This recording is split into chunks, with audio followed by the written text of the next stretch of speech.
Hi, everybody.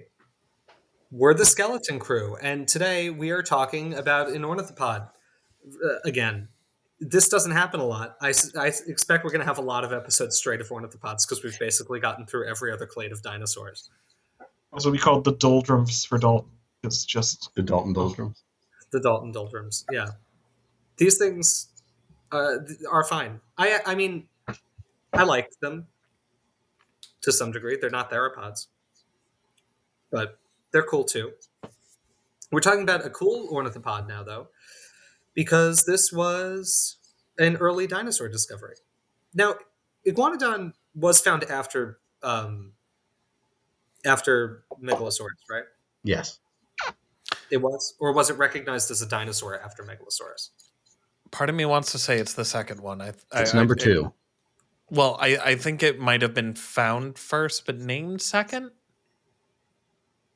Megalosaurus was named in 1824. It was the first to be validly named. And Iguanodon was 1825. Okay. Iguanodon was named second, but the fossils may have been found first. I don't know. Okay. Well, regardless. Okay, yeah, Iguanodon was, if not number one, at the very least number two. And we're going to talk about it today. Before we get into introductions, a little plug. We're going to be attending the Midwest Gaming Classic convention this April. This is held in Milwaukee, Wisconsin, Amelia's hometown. And we're really excited to do our first ever in-person event. So if you're in the Midwestern area or you're interested in flying to Milwaukee for a weekend, we have... Reevaluate your life. Hey, no. If you want to emigrate for a weekend, do it for a reason other than just to see us, because that's a lot, but, live your truth.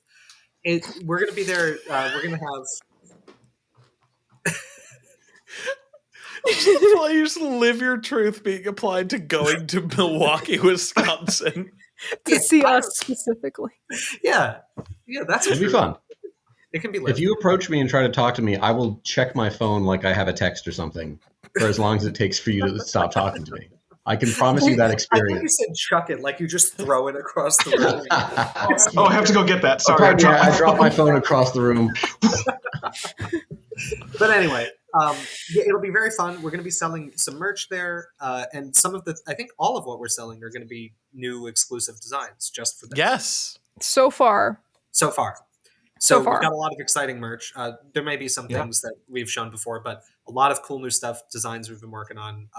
This has been almost entirely Amelia and Scott, and the designs great. Yes, Amelia and Scott. I'm giving credit. We have worked on them in the sense that you, me, and Dalton have had to vote on designs that Amelia and Scott. That's true. We are involved. Yes. So we're going to show on screen right now just a selection of some of the new designs that we are going to be selling as pins and stickers at the con. You will notice that many of them are blurred. They are not profane. We're trying to retain some mystique. Just to be clear, for anybody who's on a job search committee for us at some point in the future and accidentally watches this video, they're blurred because we're trying to keep them a surprise. They're not explicit in any way. They're all safe for work. They're all explicitly cool. They're great designs. We're looking forward to selling them. Looking forward to seeing some people rocking them. We're excited to be doing our first in-person event ever. So if you're able to, we'll be there. There's going to be a lot of other cool stuff there. We've been talking to the organizers quite a bit recently, and I think there's going to be a lot of good stuff for dinosaur fans. Aside from going to Midwest Gaming Classic, I'm something else. And that something else is Dr. James Napoli.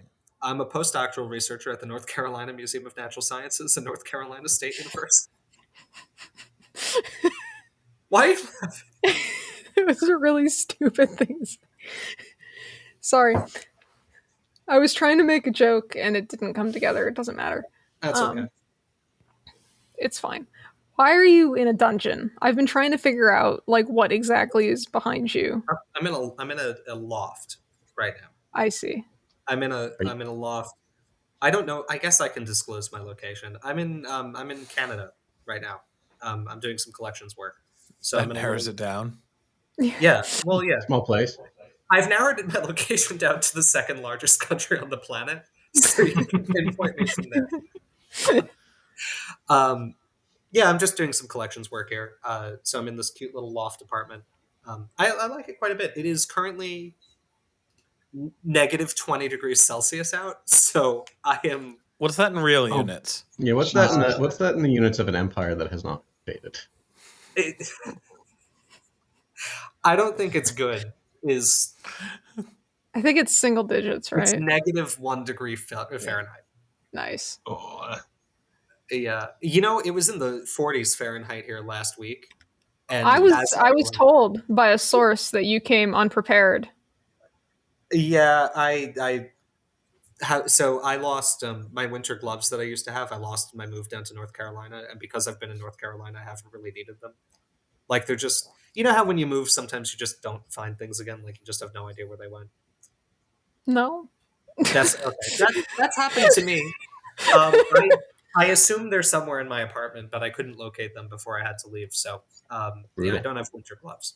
Luckily, the collections at the museum here are very warm. Right.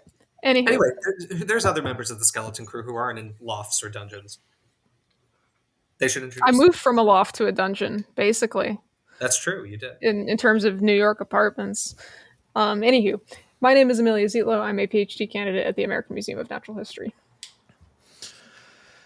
This jolly old beast is not deceased. There's life in him again. And this jolly old beast in particular is Scott Johnston, the vertebrate paleontology fossil preparator and technician at Harvard University's Museum of Comparative Zoology.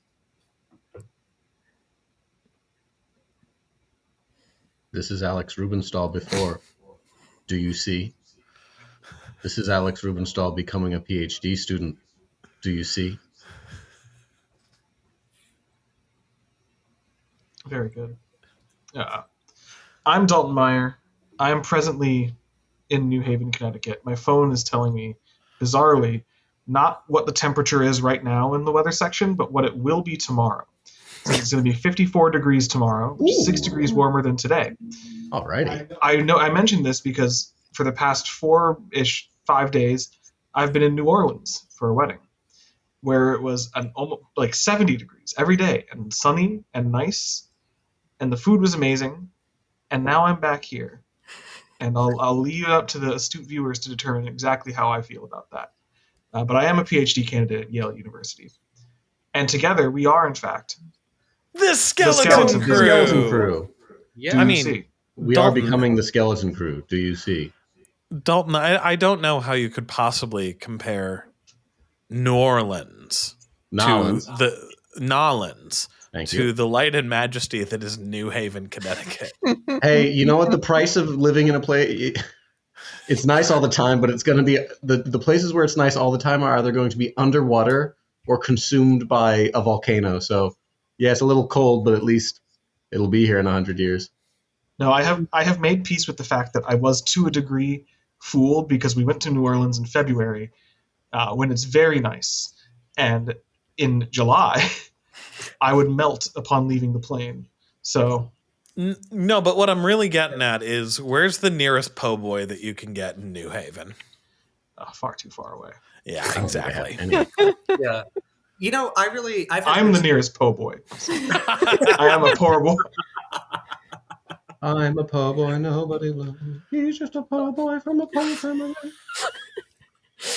I really Well, really introduce like the those monstrosity then. Oh, right. yeah. We're talking about dinosaurs. Yeah, the arm boy. Look out, folks. Arms. It's Oh my god. armed and dangerous. You know, Running it's right sad at that you. the name was taken by Brachiosaurus because this is, in fact, an arm lizard right here. I don't like its fingers. Why are they doing that? They're so dainty. Bloom. Bloom. Yeah, This that is. simply can't be correct, right? It's not. Yeah, thank you. It really seems like, at least with the more, like, sure, Iguanodon is relatively, it's farther down the ornithopod family tree than like the true hadrosaurs, but it seems, at least with like the structure of its fingers, that it was doing something kind of similar to hadrosaurs. It was probably very unfortunately doing something that was analogous to the flesh mitten. I was going to say, Yay. Yeah. And the model's flesh mittened. No, it's not. Is it not? Like No, it's got No, those fingers. It has Oh. individually differentiated 3 middle fingers there. Yeah. But I don't know that we have any, like, there's no soft tissue of Iguanodon to indicate exactly what it's doing. Not of Iguanodon. And having looked at it, I mean, I wouldn't be surprised looking at the skeleton if it's a little bit transitional. Like, it may not be fully enmittened, but, like, there's clearly a big second finger. I think that's It doesn't have. I think that's an important like set of characters for this part of the tree. Yeah. Like these iguanodons and iguanodon should show like a number of features, like kind of the formation of the mitten, but also some dental stuff. Well, I'll say that for phylogeny. I won't. But yeah, I like this tiger stripe design. Yeah, I do too. Nice. A couple of the pretty. go on. No, I was just saying it's very pretty. A couple of the green ones, you can get something relatively similar to the Walking with Dinosaurs coloration on it, which I like a ton. Like we've talked a bunch on this channel about like the canonical depictions of animals. The Walking with Dinosaurs is the canonical depiction of Iguanodon to me. But wait, the green and yellow one, or the North American one with the white stripes? Honestly, the North American one with the white stripes. I love that design. It's so pretty. Yeah. See what we can do.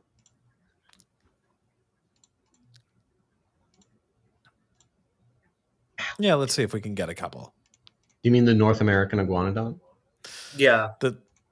Well, whatever it is now. I guess that's Dakotadon. Did that end up being dakotadon or iguanocolossus? I think Either. To my understanding, I think there's also a lot of undescribed potential new species from North America from various times. Like, there's a lot of work to do on these animals.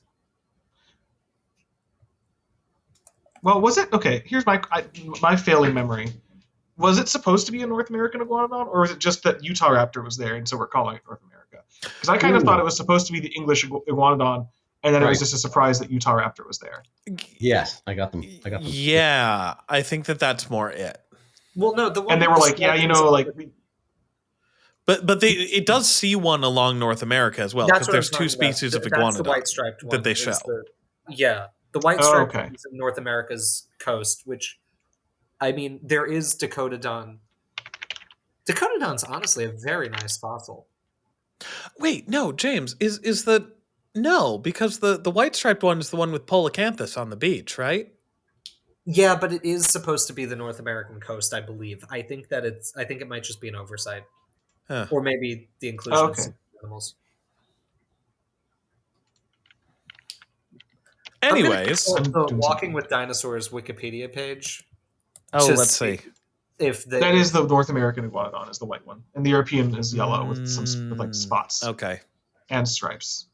I want to see. I got confused because I haven't watched that episode in a while. God, it's been so long. The worst. No, we would have to cut that joke. Never mind. So, yeah, I don't know. They're just called Iguanodon in both places, but I do remember that's supposed to be the coast of North America, or maybe even South America. Like it's before he gets over to Europe. Gotcha. I see. Yeah, but anyway, I love that design. I also do like the yellow design from Europe, the green. And They're yellow. both good. Yeah. Walking with Dinosaurs had some pretty good designs. It had a lot of very bad ones, but it had some pretty good ones. I've really been dying to hear what the story is with the T-Rex sculpt, because it's so bizarre. Like everything else is like relatively well informed or like based on like things that make a little bit of sense. And then there's like a half a skull possessing unguligrade T-Rex. It's really, like, I had a thought. What's your thought? What if someone was like trying to send the file of the episode and they like tried to compress it, and it only compressed all the files containing all of the T-Rex models, and it only did it partially, so it was like a normal T-Rex, and then it just went. That's not how any of that works, and I'm aware of that, so don't at me. From what I've heard through the grapevine, it may be that somebody, like, I think maybe the character designer doing it left the project, and like it just kind of never got finished. Oh, look at the way it's. Oh, I don't like that at all. He's got very dainty hands. Just with the finger. I don't like the way the fingers turned out. Yeah. I want to point out also just that he's huge. Appropriately huge, though. This Yes. is it. As far as I'm aware, so I remember I had a very distinct memory of this in the first Jurassic World game, because I played a lot of the challenge mode in that game to unlock like the special skins that were locked behind it, and one of the most like efficient ways that you could get star ranking early on was to make an exhibit with Dilophosaurus, Iguanodon, and Diplodocus. And they were very easy, very cheap animals to make that would coexist together pretty fine, and would be the biggest bang for your buck. And I remember the first time I made this exhibit, when I put out an Iguanodon and a Diplodocus together, and the Iguanodon was a little bit taller than the Diplodocus, and I was like, there's no way that's correct. And I looked it up, and it was. I'm like, I keep forgetting that a Diplodocus is more long than it is tall. It's not like a brachiosaur or something like that that's very tall. But like Iguanodon it is indeed longest. Iguanodon is fucking huge. Yeah. It's Iguanodon biggest. Well, speaking of, what does its name mean? Well, this one's really easy because half of the name is just the name and what it means, which is iguana, and then don is tooth, so it means iguana tooth, and that's because the teeth kind of have the same shape as an iguana's tooth does, which is like this weird kind of leafy shape. Oh, right? Those are not bad, And not actually. Like, Well, can you zoom in more? here, let me. No, I have to engage. You know what? Pervert cam. Engaging pervert cam. They're at least in a pretty good orientation. It could be worse. Could be worse, John. Could be a lot worse. But could be better. They're just kind of flat. They're flat, but Knobs. honestly, I mean, they'd be ground down on top anyway. But they'd be ground down on a bit more of an angle. Yeah. At least. Yeah, but it's also kind of a shock again. They modeled the individual teeth. which They're is- yellow. He needs Is to this- see a dentist. This was a DLC animal for the first game, right? Like this was not. Yes. Okay, so it got a little more love. It got that DLC extra like kiss out the door on its way to school. And it looks like they kind of got an accurate shape to the skull and jaws on the inside there, at least Yes. for how the teeth are positioned. That's not bad. No. Huh. No, it's not a bad model. I think, like, really the only thing that I don't like about it is just how, like, over-muscled the forelimbs seem and the weird way the fingers interact with the ground. And I believe the forelimbs were actually that muscular, but it's just, like, the dainty little fingers that, like, nearly collapse under its weight every time it takes a step. It's... I don't know. That's the only thing I don't like. Yeah, I'll say that, like, I wish that the fingers were a little bit more beefed up and it was a little more hoofy. Why does he look so sad? He's contemplating.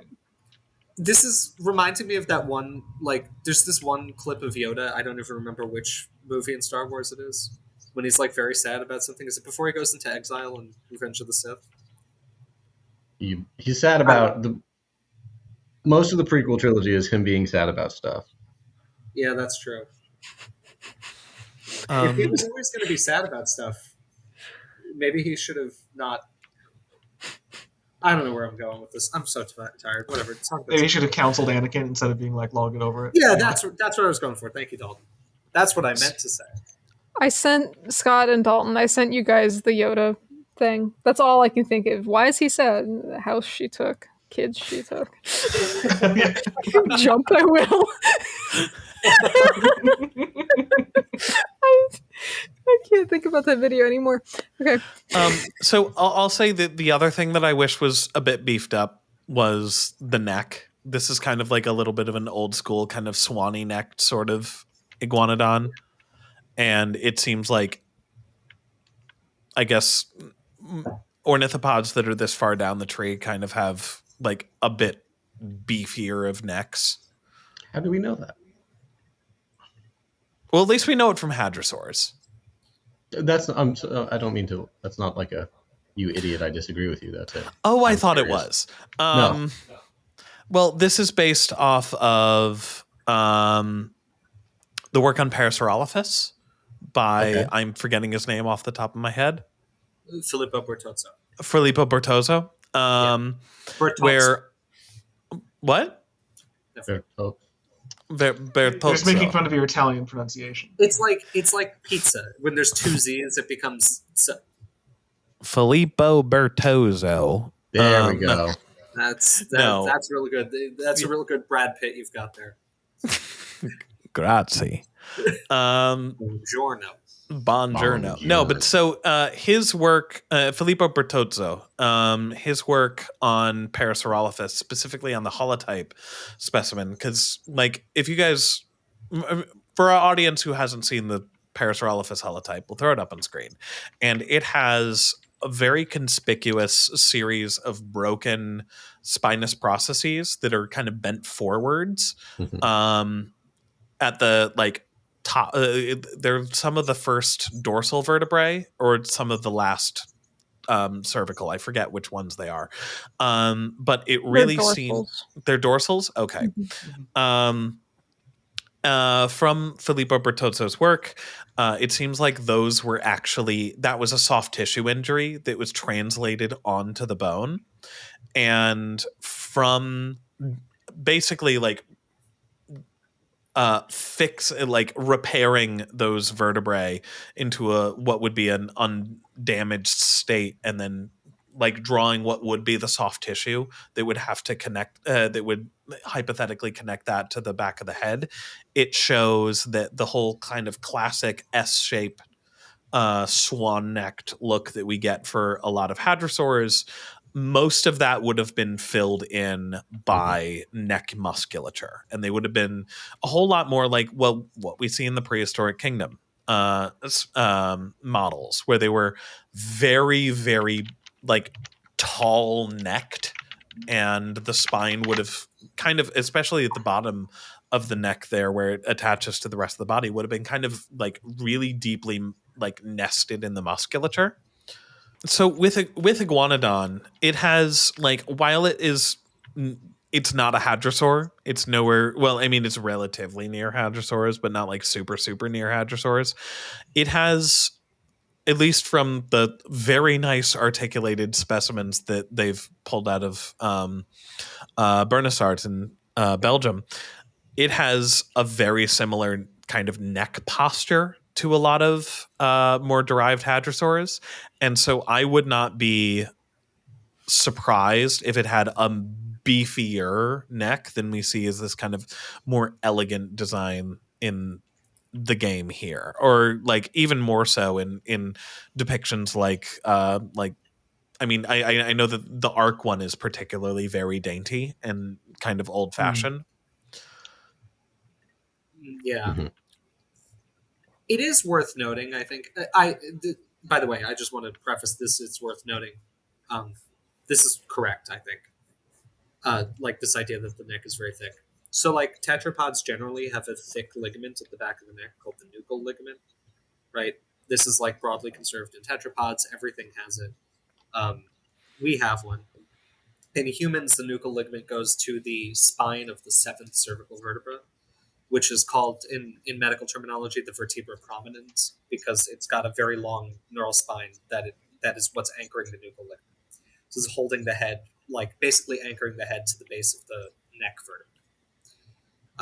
In some animals, the nuchal ligament develops, like it has a big plate that it attaches to at the back of the skull, which would be the nuchal plate.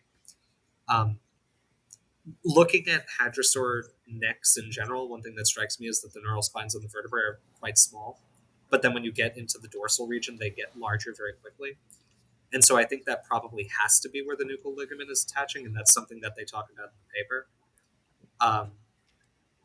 And if you have a ligament, it can't run like just, it's not going to make a curve. Like, it's basically a tight cable, so it's going to kind of cut the distance right back there. So even though the neck posture seems to have been very flexed like that, and they probably had flexibility, I would be very unsurprised if all of these animals had a very, very thick, tall neck. It also kind of resembles cattle in a way that is yeah.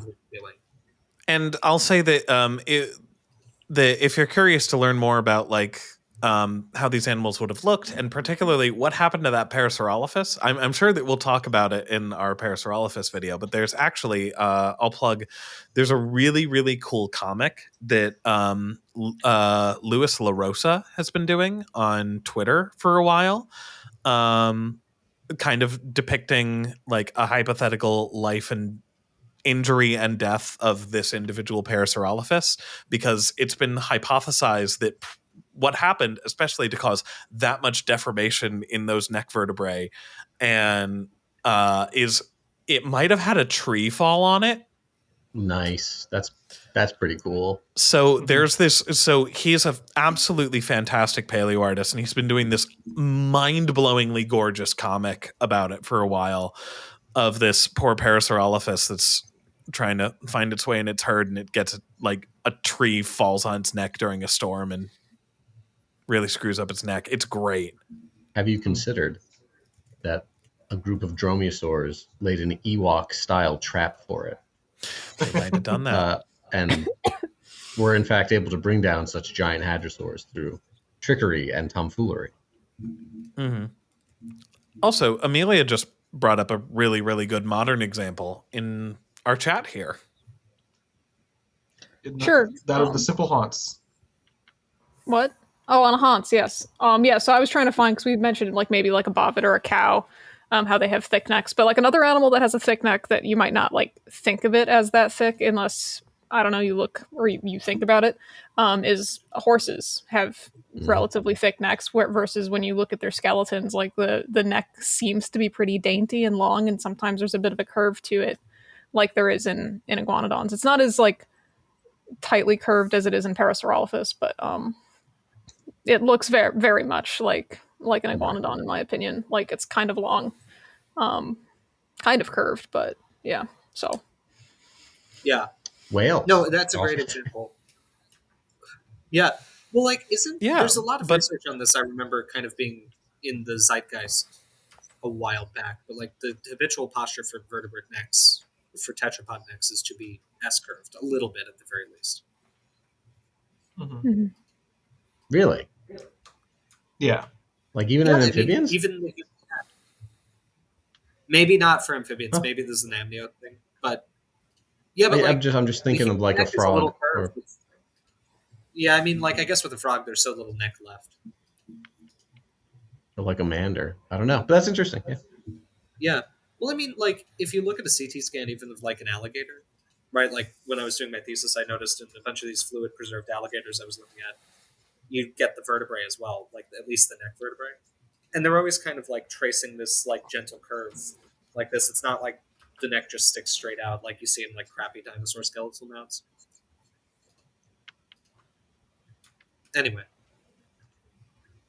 But yeah, it's super cool, and it's one of the things that like James mentioned a little bit ago that he thinks that the arms are a little overly muscled. I'm not so sure on that. I know that also one of the things that differentiates Iguanodon from a man that will be named later is that its arms are huge. They're I believe in a paper I read earlier today that's blurring together with a lot of the others, they are 50% or greater the length than the hind limbs, which is huge for an ornithopod. But that's length. Yeah. It's a walking grotesquerie. That is length, yes. But yeah, it would be interesting if there was. Yeah, it would be interesting as well if there was something on the hand or something that would indicate that they would probably need to have some pretty big muscles to employ it in an effective fashion. I don't know what that could be. Right, I thought you meant something on palms. Oh. Well, isn't this an interesting debate? Throw us back, if you will, 200 years ago. Imagine. When we were all born. Right, 200 years ago. That's what I feel like. I remember it like it was yesterday. I imagine Alex would. He's been here since time began. I'm so bored. It's so boring. Nothing cool ever happened. I thought dinosaurs would really change it up.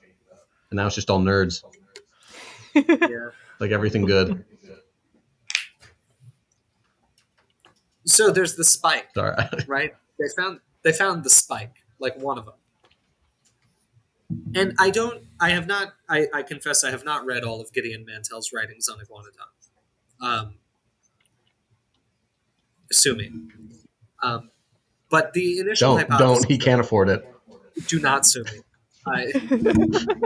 You will settle for maybe I'll give you my George Foreman grill, which I still inexplicably have despite being an adult. Jesus Christ. It's a lean, mean, fat-reducing grilling machine. Why would you ever get rid of that? You know what I really like about George Foreman's grill? Is that, like everything that George Foreman made, it's named after him, including all of his children who are named George Foreman. Wait, really? All of his sons. He had like 5 sons. They're all named George Foreman. And he had one daughter who he named Georgina Foreman. Or Georgette. That's great. I forget what. It's so funny. King. This is. I'm trying to find a good joke about this is why we need more feminism. But like. These grills Oh. remind. Sorry. Never mind. No, it's just only a man would do this. Like, this is the kind of. How many kids was this? It was a lot. It's also. I mean, it was only one man, too. Dalton, what? I'm on his wiki. Oh, go out, James, and then I'll read the Wikipedia page. No, you go ahead. You go ahead. So Foreman has been married to his current wife since 1985. He had 4 previous marriages. Foreman has 12 children, 5 sons and 7 daughters. His 5 sons are George Jr., George III, Monk, George IV, Big Wheel, George V, Red, and George VI, Little Joey. On his Big website, Wheel? Foreman Big Wheel, like the Spider-Man villain or the tricycle. On That's his so website, Foreman explains, I named all my sons George Edward Foreman, so they would always have something in common. I say to them, if one of us goes up, then we all go together, and if one of us goes down, we all go down together. As with his father, George III has pursued a career in boxing and entrepreneurship. George IV appeared on the 2nd season of the reality television show American Grit, where he placed 7th. His 7 daughters are Natalia, Leola, Frida, Michi, Georgetta, Isabella, and Courtney. Georgetta, there we go. That's a cool guy. So were That's the children were named after the grill or before the grill? They're actually named after the grill and not the person. Yeah. He didn't name them George Edward Foreman. He named them George Foreman Grill Foreman. It was like, I was hoping the story was that he saw these beautiful grills. And he says, these remind me of my children because they're so hot. I should call them George Foreman. Anyway, what I was going Iguanodon. Iguanodon. It had so in the initial fossil discoveries, there was this spike, right? And Gideon Mantell, being a titan of intellect, decided with basically no evidence that it was like a rhinoceros iguana because they were really in on this iguana comparison. It's like, the kid who's only seen, or the guy who's only seen Boss Baby. I was thinking that while I was reading. Yeah, right. Paleontologist who's only ever seen an iguana. My God, this dinosaur looks a hell of a lot like an iguana. It's very funny. So I think probably by analogy to a rhinoceros iguana, he decided that the spike they found had to go on the nose. And if you're familiar with like really, really old school vintage paleo art, that's a thing you're gonna know that image very, very well because Benjamin Waterhouse Hawkins's Iguanodon models, including the one that they famously had dinner inside of before it was completed, all depicted as this kind of like very, very lumbering, enormous quadrupedal herbivorous lizard with a giant spike on its nose. But you didn't have a lot of it. You made it a restaurant. That's all. You're doing your best. Yeah. Although, so what I will say is that the whole depiction of the Crystal Palace dinosaurs thing was the product of an early, I guess, Victorian era, or I guess like a very early Bone Wars little thing between Owen and Mantell. that Oh. And Owen won. Owen did win. In the proud tradition of the person who's more personally unpleasant absolutely destroying the competition. But continue. it was actually like they started, like, Owen and Mantell started really, really butting heads, especially because Owen was a creationist. And literally was like they were debating about like that dinosaurs were more advanced and were made more mammal-like and all this stuff, because it was these more advanced characteristics were given to them by God, sort of thing, and that reptiles could not be transmuted into more mammal-like forms. And Mantell also, and this was a really big point of consternation between Owen and Mantell. And just a couple years before Mantell died, he actually like looked closer at the fossil material and basically discovered, holy, these things are really, really, really not lizardy. They weren't like these big, like kind of mammal lizard cross things. They're a whole lot more lightly built, with much more slender forearms and stuff. Like, these things are not like how we've been describing them at all. And then he died. And so he was because due to factors relating to his death, he was not able to actually like contribute or like fight back against the depiction of Iguanodon. And well, Iguanodon asterisk, we'll get to that, in the Crystal Palace dinosaurs. And they took on Owen's depiction of the more kind of almost elephantine, lizardy iguana monsters.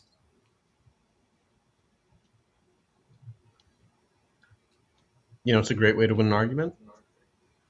Have the other person die? Correct. Well, Outlive your opponent. I do need to interject here with my favorite of the results of this Bone Wars, which is that Richard Owen managed. So Gideon Mantell developed like scoliosis as a result of spinal trauma from apparently a carriage accident. So it wasn't congenital, but it was like his spine never healed correctly. And because of Owen used that as justification to, after he died, acquire his spine for the Royal College of Surgeons, where it was on display for like a very long time. Yes. Oh, wow. Right. This is not I won the Bone Wars. This is my prize for winning the Bone Wars is your bones. Which, to what I've heard, he also had the spine. That's incredible. Before it went to the college. Yeah, but before it went on museum display, my understanding is Richard Owen just had it on display on his desk for like a while, which is so cool. Just to have this is the spine of my academic rival. Right. It's like the British are like physically unable to prevent themselves from like grave robbing. They're like, I simply must have. I can have a little bit of my opponent's spine as a treat. I've been good. Oh goodness! That's but cool. I had almost no idea about this Bone War. Yeah, so many of you are probably pretty familiar with the Benjamin Waterhouse Hawkins models of the Iguanodon and a bunch of other prehistoric creatures at the Crystal Palace, and I will always and forever be incredibly, incredibly sad that Central Park in New York didn't have an equal display like it was supposed to before it was destroyed by vandals. It was not destroyed by vandals. It was destroyed by the Democrats. This is true. This is what? I said either. We're courting a different audience now. No, make America dinosaurs again. By the way, this isn't just a dig at the Democratic Party in a joking sense. This is because it was destroyed by the Tweed Ring. in exchange. It was like Oh, it was wow. an extortion thing. Yeah, Yeah. Tammany Hall and all that. Crooked Denmark.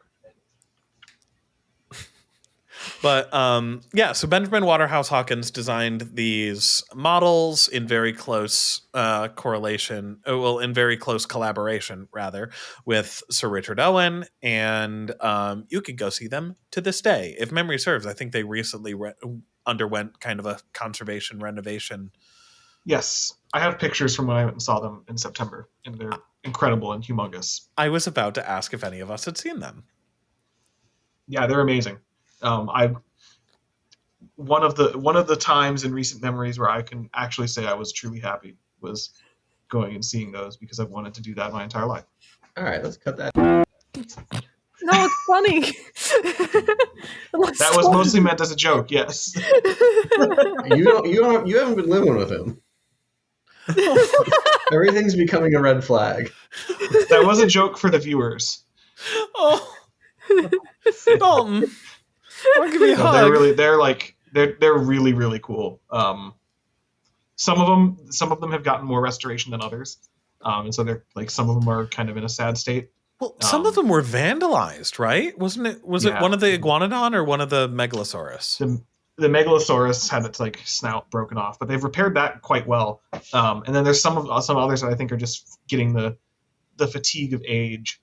Like the Megatherium, I think, is looking pretty beat up, and the Mosasaurus is a little janky. And the Megalosaurus is one of them is more dirty than the others. But again, like I don't think there's like a real. I think it's kind of a community-led thing to get money to fix them up.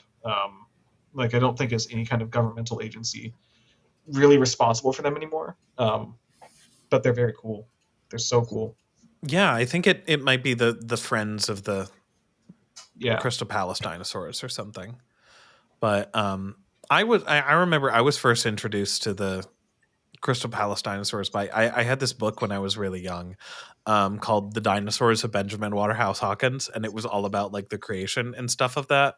And it's a wonderful book that has amazing illustrations in it. I remember in particular there's one illustration that's always stuck out to me of like Hawkins like walking down the street and like kind of daydreaming, and it's all of these old school Victorian dinosaurs, like half translucent, like looking around buildings, and like the pterodactylus, Yeah. like bat pterodactylus, like perched on lampposts and stuff while he's just kind of like daydreaming and stuff. It's really, really cool. And that also includes like the famous dinner party in New Year's Eve that was hosted in the Iguanodon, like the big Iguanodon mount, which was what I referenced in my opening today, where they sang the song that included the line, "There's this jolly old beast is not deceased, there's life in him again," which I think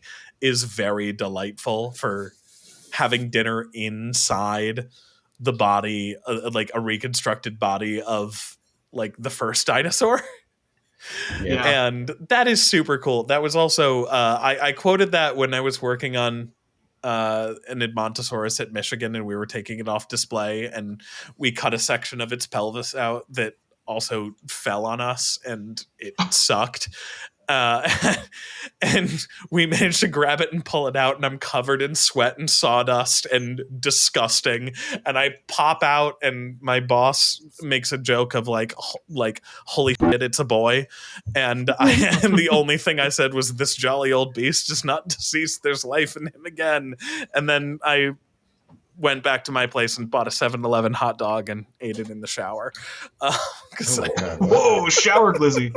That's more depressing than what Dalton just said earlier. Oh, Scott, on that book, I also had that book as a child, and I didn't like I it did too. I love it. Wait, really? because What? because I'm like, wait, the dinosaurs aren't going to actually come to life. That's lame. Oh. I think I came to like it more as I like grew a little bit. Where I'm like, oh, this is about to go like them finding stuff. But like I was really, really quite little, and I'm just like, it's just like these weird, stupid looking lizards and this guy. Alex, as a child, is just like, they don't even know that dinosaurs would have had feathers at their origin. Well, yeah, no, I was like, I didn't get it. I was like, I don't get it. If Who's this guy? audience Why member, can't if you have an opportunity to grab this book, I'd highly recommend it. It's beautifully illustrated as well. It's a gorgeous book. I loved it as a kid. I think my school library had it, and so I checked it out many times.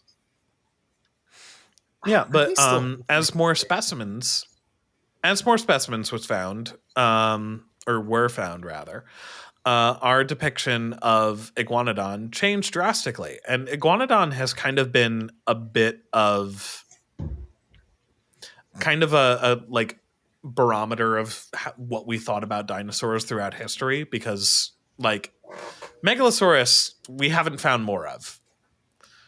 There's just the couple little tiny little fragments, and a bunch of things were named megalosaurus. Watch our megalosaurus video and you can see everybody's favorite bit of that, which was James listing off the like 2 minutes long of everything that used to be megalosaurus that now isn't. What are you talking about, Oh Scott? yes, that was certainly There's everybody's thousands favorite part. of species of megalosaurus. You were going to say something though, James. Yeah, well, it's not strictly correct that we've never found more of it. There's actually quite a bit of material that's assignable to megalosaurus, but we've never found like a really good. Yeah, so this is a paper. I think it's from Okay. Roger Benson's PhD. I think we talked about it at. I think we talked about it in the video. Basically, there's diagnostic traits of the pelvis and hind limbs, and I think there's a couple. Like, there's a decent number of individuals. They're all referred to megalosaurus because there's no evidence that like everything where there's hind limb material matches, so it does seem to be one taxon that's preserved in the mine. But like a lot of European fossil deposits, this is coming out of like active mining operations where like sometimes vertebrate fossil material is found. So I think you're kind of just lucky to get what you get.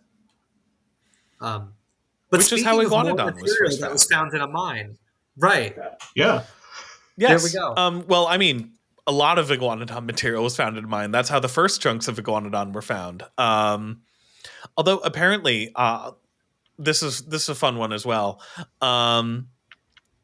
The first specimens of Iguanodon, the first teeth, were the discovery is a little bit hazy in that the first reports from Gideon Mantell are that his wife, Marianne, discovered the teeth on the side of a road while I think he was doing like a house call or something like that, because he was a dentist, right? I think it was a doctor. I think it was just a physician. Oh, just a doctor. Okay. Yeah.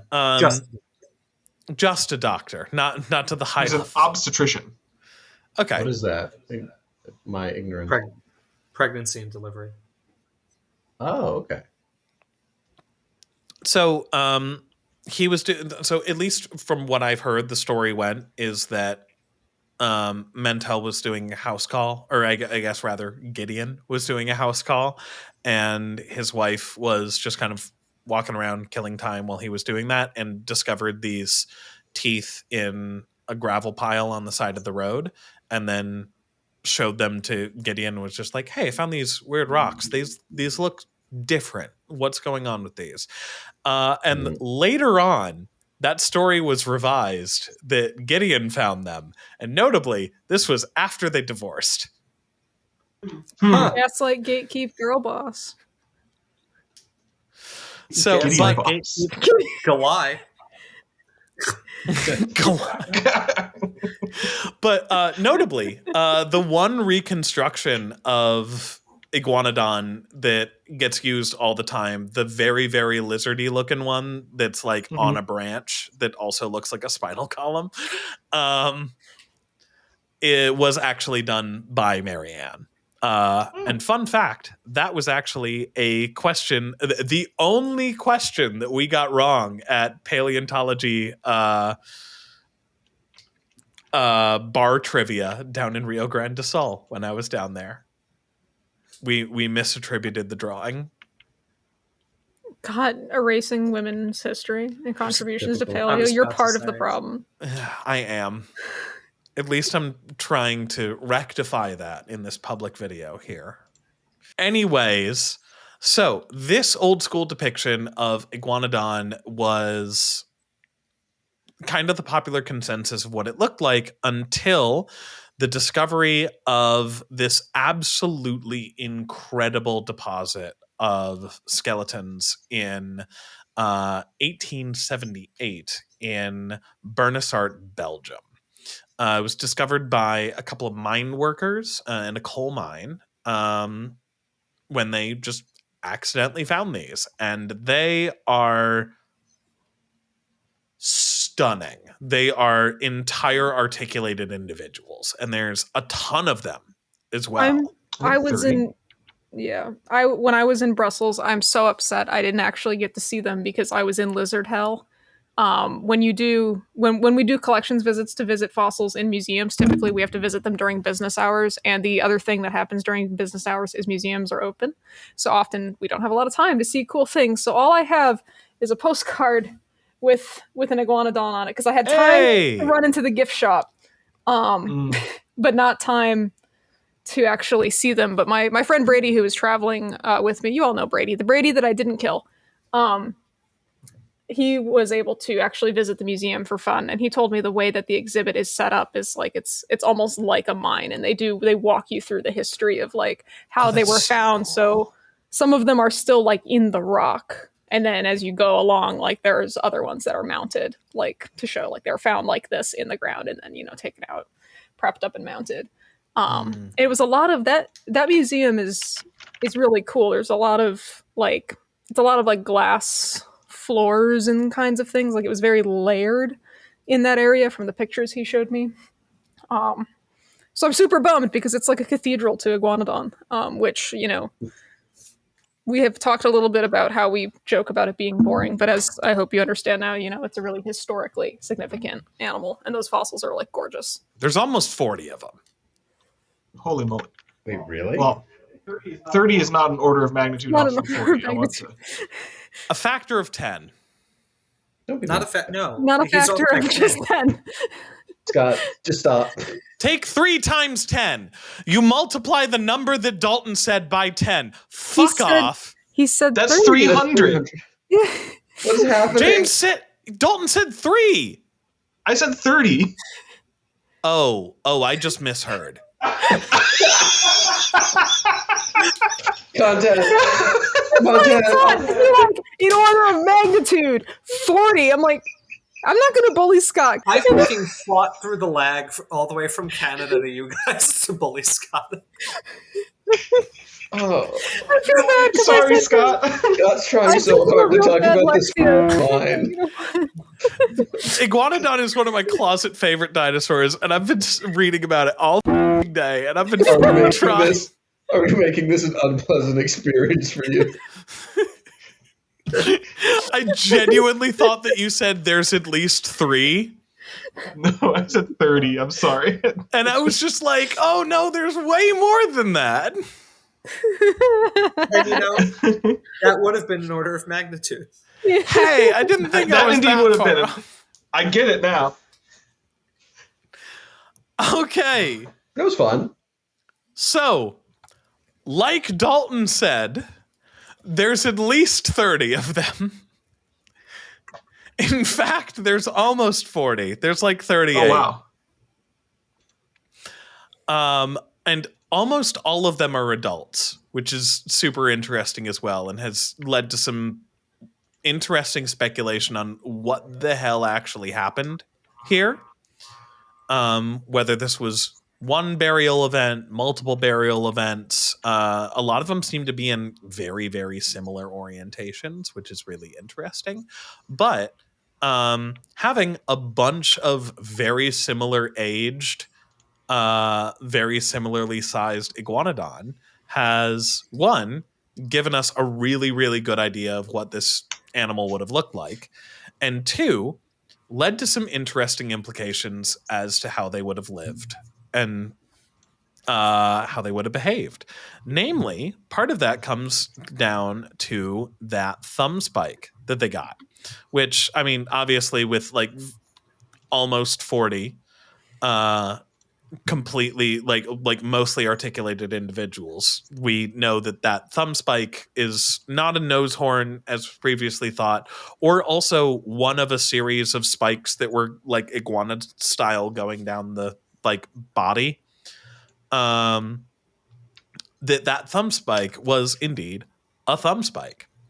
And a lot of different hypotheses have been put forward as to what could possibly be the use for this over the years. And by a lot of them, I mean, like, pretty much everybody looked at this big spike and was just like, that's for fighting. And a couple people have, like, hypothesized, oh, maybe it could have been used to, like, open nuts or, like, pry off bark on trees and stuff. But, like, pretty much everyone's like, yeah, that thing's for fighting. And one of the things that, like, I mentioned in a bit that might have been cut is that Iguanodon is one of like my closet favorite dinosaurs, mainly because I think it's kind of neat that this thing looks like a hadrosaur that was built to just beat the shit out of you. Like, like it looks like something that would like. I really like that in Jurassic World Evolution 1, it was the first like non-ceratopsian and non-ankylosaur that could actually fight back.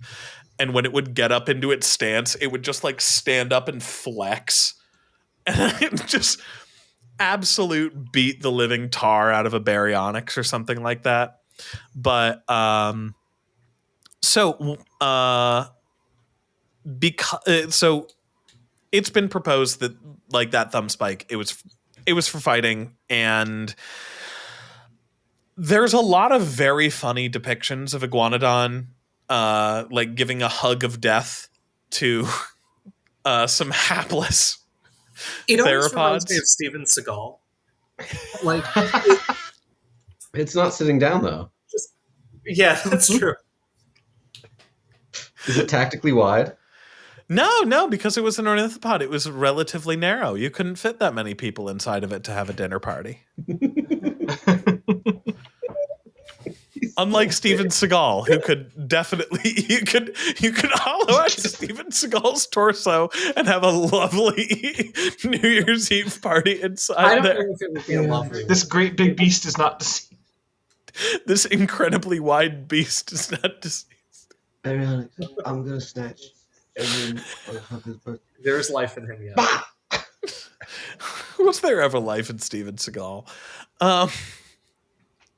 Yes. He was an action star for a period of time. And now he's a consultant for the Russian military. Now We're he's seeing how that's going for them. He's their special weapon. They're gonna drop him on Ukraine to fight every soldier sitting down. Do you ever? What's the line? Hold on. I can't find the line, but apparently Steven Seagal, as like a young child, told his parents that he was not of this celestial plane. Which, Well, it's a great line. so he has books he's written. I refuse to believe that man can write. Who is this? You might think that they were ghostwritten, but if you read them, and I haven't read them, but I've listened to a Chapo reading series about them. They're about he's a wolf spirit warrior, and they're dedicated to the peoples of the First Nation peoples of the United States in their fight against the deep state. And the whole thesis is that the Native Americans were the original people to resist the American deep state. It's kind of incredible. It's insane. Amelia, Steven Seagal's an actor and a martial arts Oh, this that's is- generous. This guy. is a name that I've heard. I've never seen this man, so I googled him, and at first I thought, why does he have like the old school Dracula makeup on his head? That's how he looks. And yeah, I'm like, no, that's in high school genetics when you're talking about like the widow's peak and stuff. This is the guy they should show. Like, Jesus Christ, I've seen a bunch of his movies, like Under Siege. Under Siege kind of slaps. It's bad, but it kind of slaps.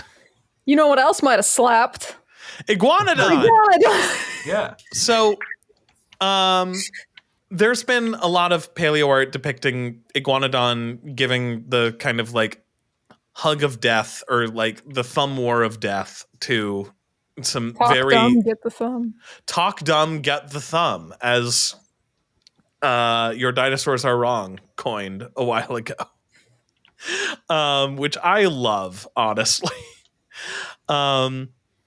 But yeah, and a lot of the paleo art depicting Iguanodon using that thumb spike in anti-predator defense. Wow, the theropods always look like so concerned. They're always just... It's very funny. Wouldn't you be concerned I mean, I would be. if you were faced with Iguanodon? Indeed. Yeah, I'd Never be missing very... arm day? Like, it's only arm day. It's just... It's insane. It's arm day and nail files. Yes. But so this thumb spike, while very famously depicted as being an anti-predator thing, I do not think it was. That is kind of a very small and very intimate position to be putting an anti-predator defense. You don't want to be hugging in a theropod that has a knife made a mouth made of knives into your torso region to be stabbing it to death. So I would imagine that these were more interspecific combat tools. I think that the positioning of these thumb spikes is, let's say, suboptimal for fighting off a hungry theropod. And Iguanodon would probably be better suited to just using literally every other incredibly heavily muscled part of its body to just beat the living daylights out of anything that wanted to do it harm, especially because, as previously described, this thing's huge. But another interesting point of evidence that I will point to of these things might actually be intraspecifically variable is a paper from Francisco Verdu et al. On individual variation in the postcranial skeleton of the early Cretaceous Iguanodon bernissartensis, in which they actually specify several times during the paper of, we did not find any sexual dimorphism. Nothing was found that was sexually dimorphic. There's nothing that's definitive about this. However, we did find 2 morphotypes in the thumb spikes of the Bernissart iguanodons. That there is a wider based, shorter thumb spike and a much narrower based, longer thumb spike morph that's seen in 2 of these. And that is interesting. They actually, in a section about it, they mentioned sexual dimorphism also cannot be detected when bones are analyzed independently, with the unique exception of the palexal ungule.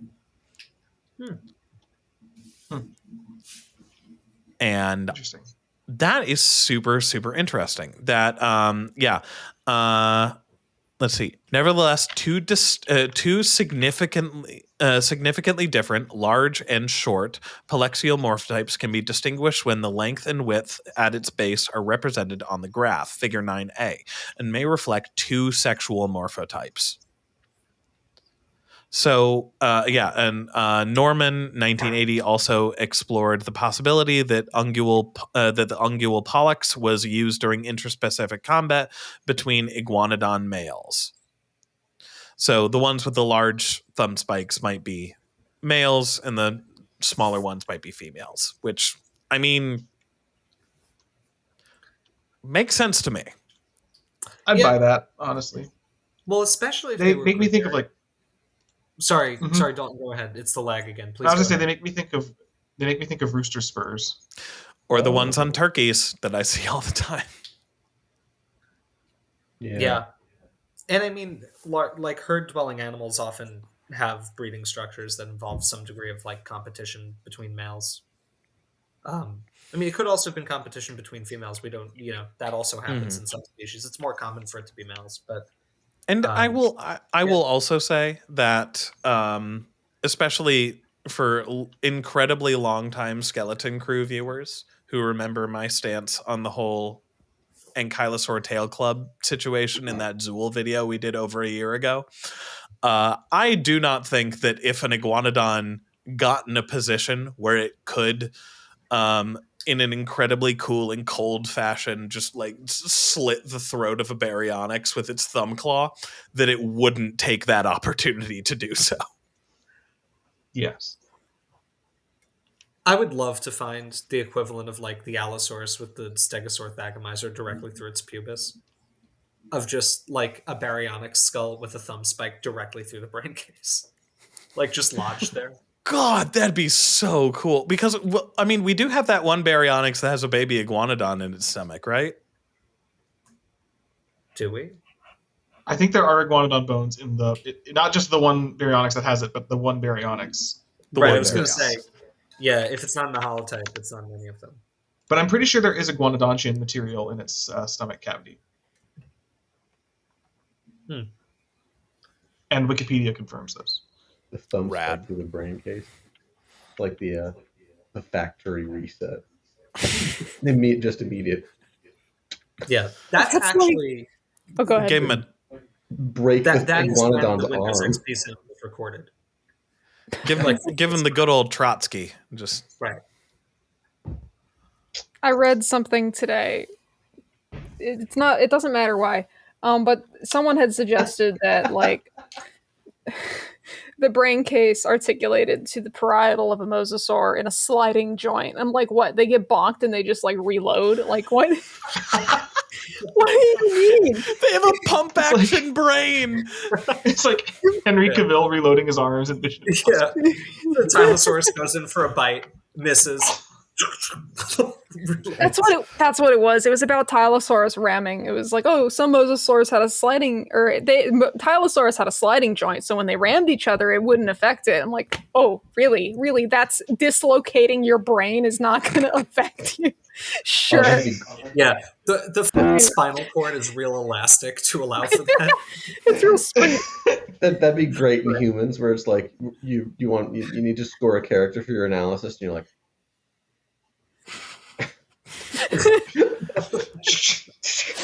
I'm genuinely picturing just like a Tylosaurus bumping into something, its skull sliding backwards, and a empty shell comes out, and it has a second thought. Yeah. It was a pressure-based synapse system, so its brain would fire a single action potential every time it reloaded. It was That was unbelievable. actually no, Amelia. It's not about ramming. That was to tell them when they hit the edge of the Western Interior Sea. Right. This room's like a Roomba. Yeah, it's like, oh, shit, I got to- We're gonna see. excellent quality. Okay, so this is all some fun. Not to interject, but it was someone in the Discord who said tactical reloading the Tylosaur. Not our Discord, a different one. But it's like basically. Remember, Anyway. switching to your Clydastes is faster than reloading. That's the name of the segment. That's the Anyways, time code. Yeah.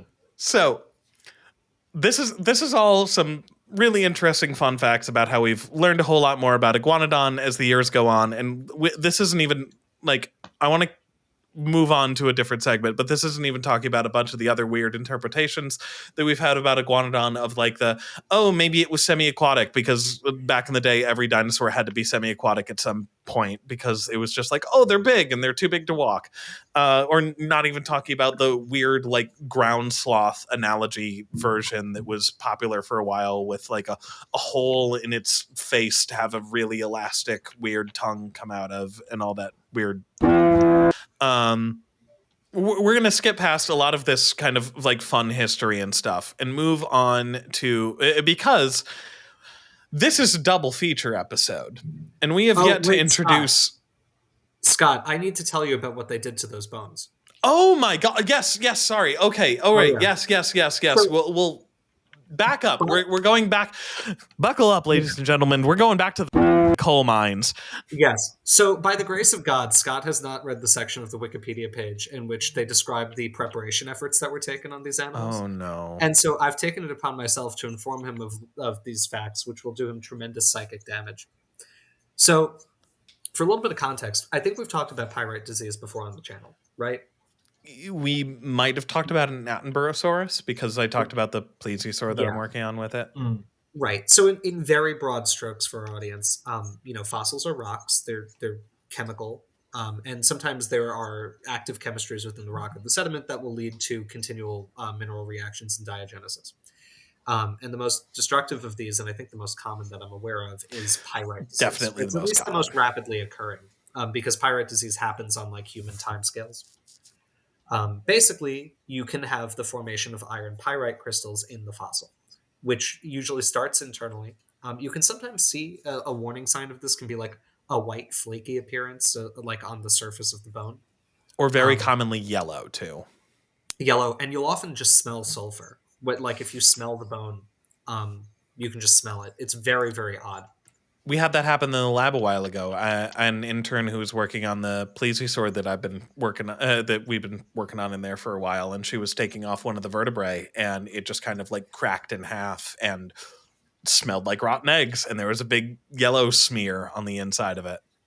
Yeah, and so it can lead to like really, really bad degradation of fossils. I know it's more common in some lithologies than others, but there doesn't seem to be rhyme or reason to it. I think it must just be iron content in the sediment, or to some degree. So like Hell Creek material is very susceptible to it. I think it's incredibly lucky that AMNH 5027 has never shown signs of pyrite decay. And, because that real animal is on display and it doesn't seem to be decaying. But like one well-publicized case of this was actually the Acrocanthosaurus on display at the North Carolina Museum of Natural Sciences where I work. That Acrocanthosaurus was the real fossil for a while. It was on display. And due to a combination of factors, it experienced pretty rapid onset pyrite degradation. And so it had to be completely removed from display. And it's actually very difficult to study now because it has to be kept in completely oxygen-deprived environments to prevent further decay of the specimen. So I mentioned this because Iguanodon experienced its own pyrite decay.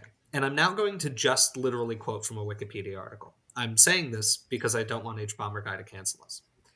All right, Scott, are you ready? I don't know. Okay.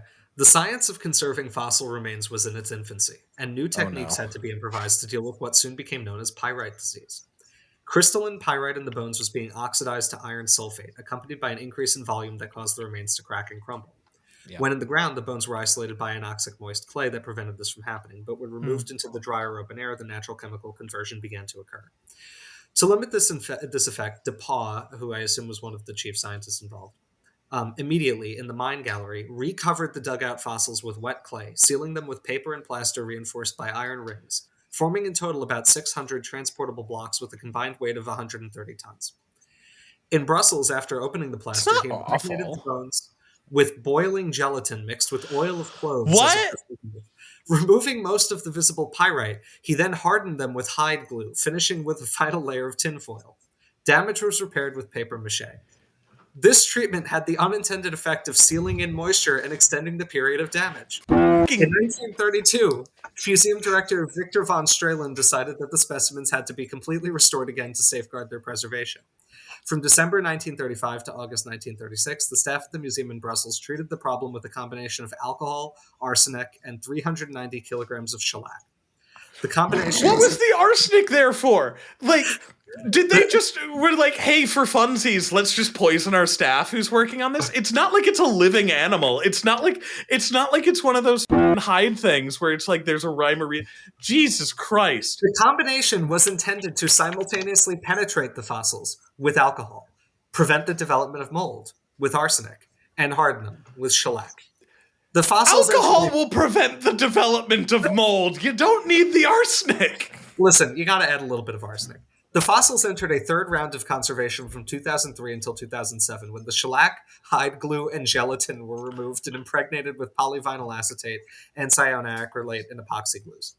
Modern treatments of this problem typically involve either monitoring the humidity of fossil storage or, for fresh specimens, preparing a special coating of polyethylene glycol that is then heated in a vacuum pump so that moisture is immediately removed and pore spaces are infiltrated with polyethylene glycol to seal and strengthen the fossil. Let's put Jello in them. That'll fix Good it. Lord. It's like an office prank in the freaking. Just put them in Jello. They filled them with boiling gelatin. Like what were they attempting to siege a castle in the medieval times? They just filled it with boiling tar. I really like that he's like, put in the boiling gelatin with oil of cloves, then cover the bone in hide glue and apply tinfoil. Bake it 350, and you've got yourself an iguanodon salad from the 50s. Baby, Everybody's so creative.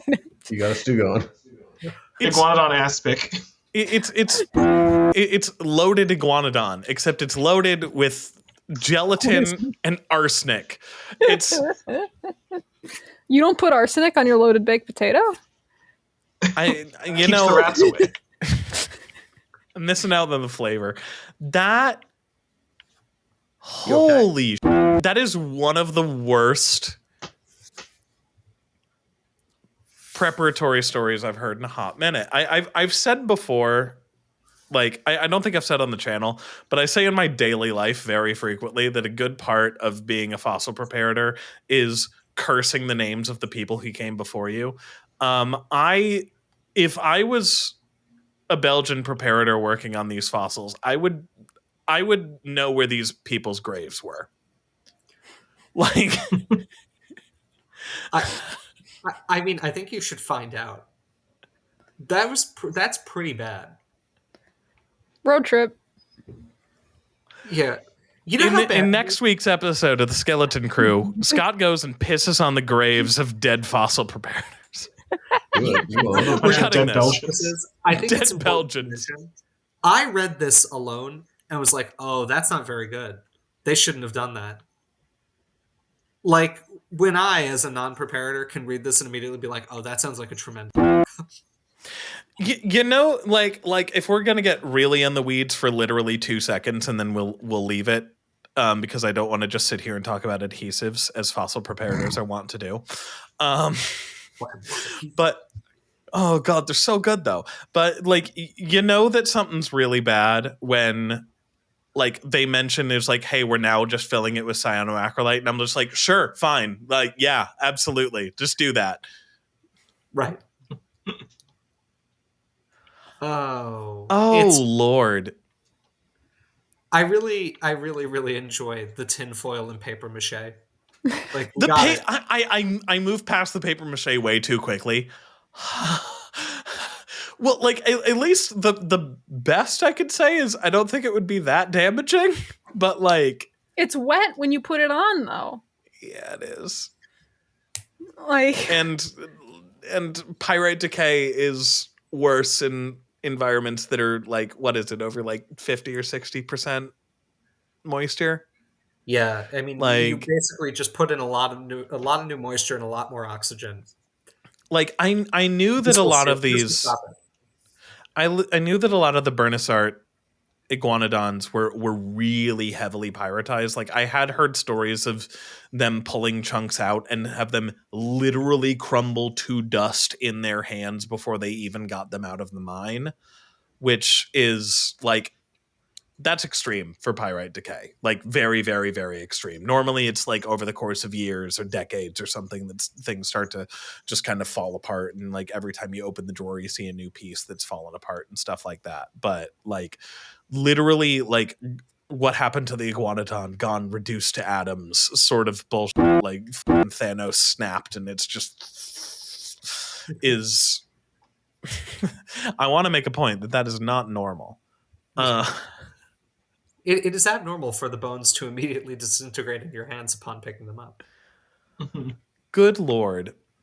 Well, shall we talk about the other friend that we have significantly less to say about? because Yeah, I this think is we a should. 2-for-1 special. And thank God we have less to say. I've rejoined the Discord call to see All right. the other boy. The other Iguanodon. The other Iguanodon. Here comes a smaller friend. Although, in the game, it's almost exactly the same size as Iguanodon, which is not right. But its fingers aren't doing the gross thing. No, Yeah. yeah. And it's kind of interesting that, like, Yeah, it's pretty big. yeah, it's real big. It's way bigger than it should be.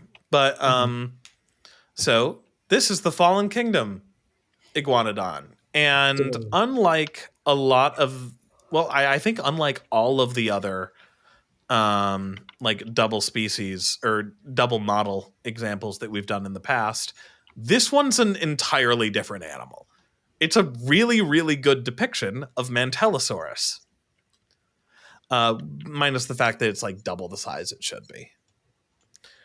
But mantellisaurus was a contemporary of Iguanodon and was actually a lot of the well-known specimens of mantellisaurus were of Iguanodon actually ended up just being mantellisaurus, including the most famous specimen that was lovingly nicknamed Mantell's mantelpiece, which I think is charming. Hey, you know what Owen's mantelpiece was? Mantell. Oh, Oh man, if he looked at that and was just like, "This is my Mantell piece," I bet he did. I think Owen was probably funny. he might have been. well, like how this thing's Struggle to walking. walk up a hill. What is happening here? well, would Scott, Yes. man, tell me more about this. Oh, absolutely. Like It's hurting. That was the Crystal Palace Iguanodons are based on Mantellisaurus. That one reconstruction of the very iguana-y looking one where it's sitting on the branch, that's Mantellisaurus. Iguanodon, like Megalosaurus, was basically just a name that was given to literally everything in early paleontology, and almost none of it is still valid today. In fact, there are only 3 valid species of Iguanodon. There's the type species Bernissartensis, there's Iguanodon anglicus, and then Iguanodon galvanistus. Wait, is Anglicus considered valid? I didn't think Anglicus was valid. Anglicus is not valid? No. No. 'cause Oh, it's that's Dubis. one- Never mind. Yeah, that's the one that's based on. I mean, that was the species that was eventually created for Mantell's original remains, which are not diagnostic. Gotcha. Never mind. So there's 2. And then there's one species of Mantellisaurus. Mantellisaurus Arthurfieldinensis. And Mantellisaurus is named for Gideon Mantell. And I imagine Arthurfieldinensis is named after also Gideon Mantell. But I don't know, that was terrible. I do want to, for our viewers, I just want to clarify because I just learned this right in this very moment, though, that Arthur Fieldinensis is not named for someone named Arthur Field, which makes sense given the suffix ensis as opposed to like aurum or I, but is named after a place called Arthurfield. I actually didn't And know actually, that. I thought it was named It's after not Arthurfield, it's Atherfield. I thought so. Atherfiedensis. We're I didn't good wanna at Oh, make this is fun Scott of can't read. Yeah, Oh. I didn't And do Dalton it. can't read. I did the same thing, don't worry. So, if we've already talked about it, sorry, but you guys have said the first iguanodon that were found were actually Mantellisaurus, right? Hmm. I So then don't. Well, how- I don't believe that's known. Okay. Well, I think where are the first fossils? Are they in London, or is that the thing that you guys were freaking out about Well, before we started recording? Funny enough, the first teeth are in New Zealand now. Because What? Yes, because Gideon Mantell's son, presumably after his father's spine was stolen by his arch nemesis, was like, I'm I need to leave the country and get as far away as possible. I'm picturing Owen ripping his head off like in Predator. Mortal Kombat. Yeah, he did the roar too. He stood on top of the British Museum of Natural History and did the roar as he threw the spine. Yeah. So his son, I think. Go. sorry, go ahead. No, you go. Yeah. Oh, I mean, it's short. It's just his son moved to New Zealand and brought the specimens with him as part of like all of his belongings, and then donated them to a museum there. I think upon his death. So Okay. they're in New Zealand. I don't know how much of it went there, but I know the original teeth that Gideon Mantell's wife probably found. It sounds very manic pixie dream girl. This story is like, well, I was looking at rocks in the ground and I found this tooth. I feel What like else is she gonna do? Check Twitter? Doom scroll? I guess that's a fair point. Scroll through the rock pile. Yeah. Okay, so anyway, my point, do you see what I'm getting at here is like what is the name Iguanodon actually Yes. anchored to? Is it anchored to the thing that became mantellisaurus, or is No. okay? So like I think the original material is like not really diagnostic. So like the name Iguanodon, which was just given without a species, then later got the species Anglicus. And then all of the stuff in England that they kept finding got referred to Iguanodon, Anglicus, and various other species of Iguanodon, as well as the Belgian stuff got put into Iguanodon. And that became Bernissartensis. And then later on, we're like, oh, the original stuff isn't diagnostic, but the best material is Bernissartensis. So we're going to keep the genus, we're going to like retype the genus to Bernissartensis. And then the English stuff ended up getting renamed then because it's not in the same genus as the Belgian stuff, is my understanding of the situation. Yeah. So I think the better fossil that I think is the one that actually had the thumb spike, the one from Kent. That, yes. Let me just check this. Yes, this is the one that originally bore the name Anglicus. Has been considered to probably be Mantellisaurus, but I think that's based on provenance. But I don't think that's known to be Mantellisaurus. Although I also don't know what the holotype of Mantellisaurus is. If it has a holotype. Mantellisaurus has a holotype. I would hope so. It's the one on display in the British Museum, right? Yeah. Yes. It's yes. the And that was an incredibly stupid statement. R5764. Yes. Yeah. I've seen it. It's a pretty specimen. It's not as big as it is in the game. Yeah. One of the other characteristics that differentiates Mantellisaurus from Iguanodon, besides the size, is that Mantellisaurus had significantly shorter front limbs. As you can see here, like this is actually a pretty damn good representation of Mantellisaurus. Again, possibly had a little bit of a beefier neck, but like this is honestly like very, very good with the exception of, and I don't think I said it for Iguanodon either, that their hands would probably have been facing each other. The whole clappers thing. Probably. Yeah. Well, I mean, mostly like, I don't think it was fully this. I think that's more of a theropod thing. Okay. But because a lot of this issue is like dinosaurs don't appear to have been able to actually pronate the hand. I know I've done this to the camera before, but again, with mammals, there's a rotary joint on the radius, for any viewers who don't know. So the radius, the bone on the thumb side and lower arm, has a big disc at the end.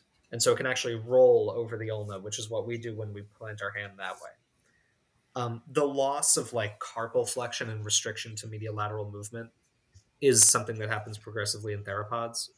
And from reconstructions that I've seen, it seems that like you could probably get a little bit of pseudo-pronation by like angling of the limbs.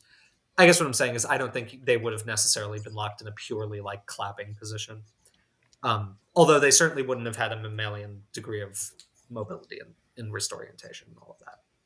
Yeah, but it would have been like thumb spike first sort of orientation. Probably. Yeah. But yeah, so significantly smaller arms as in proportion to the rest of the body. as well as just being a smaller animal overall. It is kind of interesting that apparently, like in a couple different places, there seems to be a pattern with iguanodonts, that there is a large and a small iguanodon, a larger, more heavily built one, and a smaller, more gracile one that are living in the same environment. I guess the other most interesting thing about mantellisaurus that I'll say, besides it's kind of doing a brachiosaurus giraffatitan thing, of that most of the reconstructions of, at least most of the early reconstructions of iguanodon, are actually of mantellisaurus, with the different degree of, with brachiosaurus, like nowadays every brachiosaurus you see is actually just giraffatitan, but nowadays every iguanodon you see is just iguanodon, because we have a fantastic fossil record of iguanodon. Is that mantellisaurus is actually known from a bunch of different places, including what we've depicted here of it in the Las Hoyas formation, along with our good friend Concavinator. Yes, which they are hiding somewhere. Oh, there's one right over here. There's one in the water doing a great white shark impression. Oh, this is much smaller than the mantellisaurus.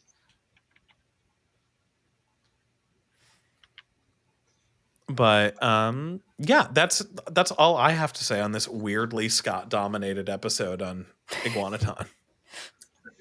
I think you like it the most out of all of us, probably. Yeah, I think I do. I have done a little bit more research. I've done research in the field.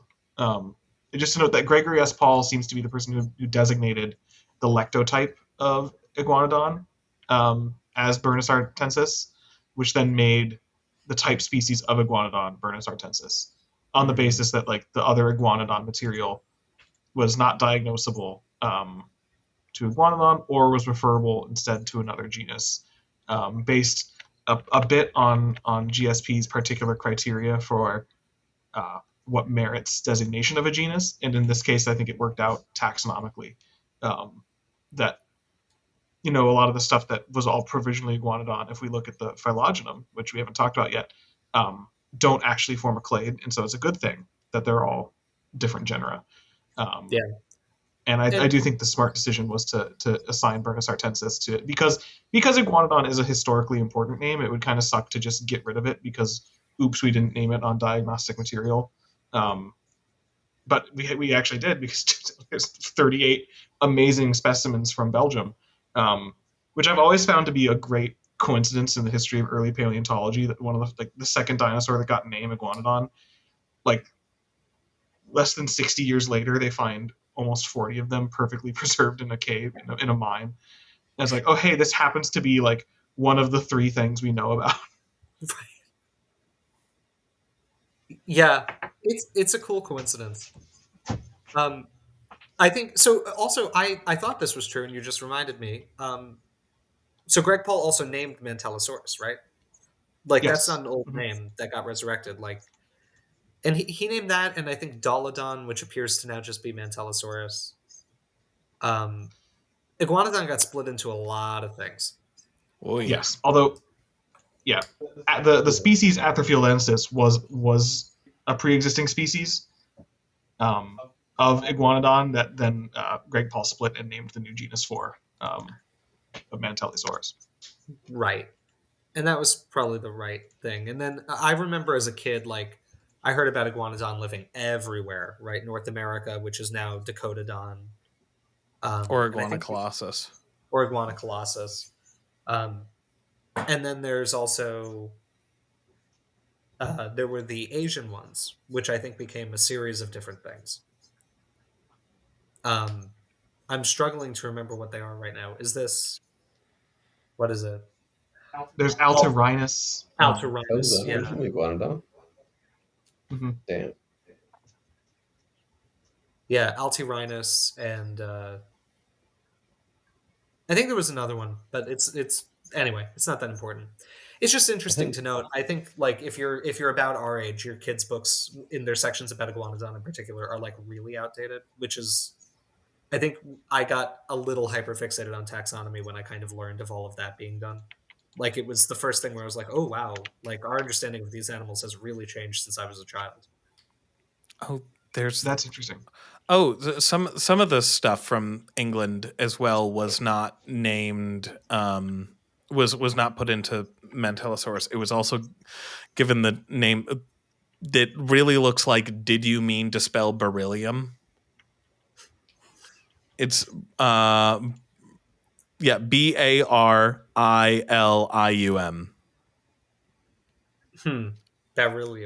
Beryllium. Beryllium. It's a bad name. Aurelian, I that's right, really yeah. like. I'm sorry. There's one more here, and it's got a complicated taxonomic history, and it appears to now be lumped into Hypsilospinus. But Gregory S. Paul also named one species of iguanodon, or that are splitting out of it, Darwinsaurus evolutionis. Oh Which- my Oh. god. I think that was the Good moment job. that I started liking his taxonomic. There's an Iguanodon. Wow. Just named after everybody who was involved in this. Yeah. Good news is that Darwinosaurus evolutionis might actually just be Hypsilospinus. Yeah. Yeah. You mean it's not invalid? No, Yeah. it's just a junior synonym.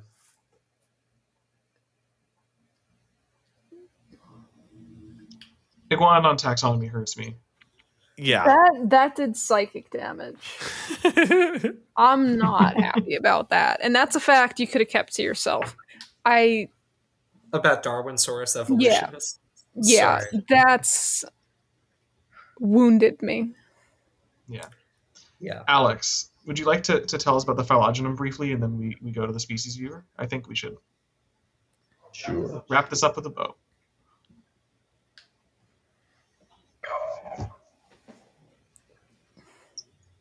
All right, Gramps, let's... All right. Here's the phylogeny. It's on Wikipedia. Look it up yourselves, you lazy little freaks. No, I'm just kidding. So this is another ornithischian, a group I love talking about, and I'm so glad we keep getting them.